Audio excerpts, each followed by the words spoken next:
Oui, exactement. Ce que l'on peut vous dire déjà, c'est que c'est l'incertitude pour tous les producteurs de champagne que l'on a rencontrés aujourd'hui. Regardez par exemple cette bouteille de champagne qui coûte aujourd'hui l'équivalent de 50 € pour les Américains. Elle coûtera désormais l'équivalent de 60 € aux États-Unis. Alors évidemment, cette hausse avec cette taxe, elle va avoir un effet sur ce type de produit. Cette bouteille, c'est la vôtre, Cyril. Vous me disiez, il va y avoir des conséquences. Oui, effectivement, donc on est une maison de champagne modeste et on est sur un marché de milieu de gamme.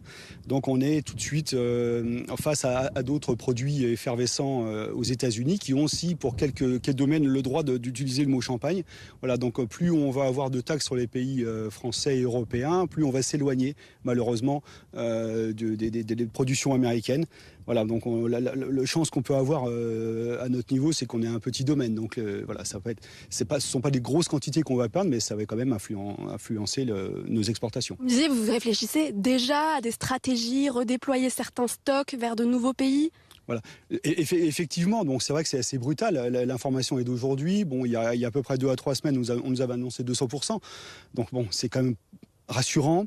On a l'impression en fait, qu'ils ont ajouté une TVA, comme en France, 20%. On connaît ce chiffre absolument.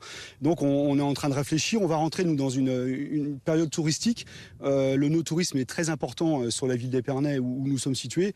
On peut, je pense, cette année réussir à absorber une partie de ce qu'on avait pu à vendre aux États-Unis. Redéployer vers de nouveaux pays, vous me disiez l'Espagne.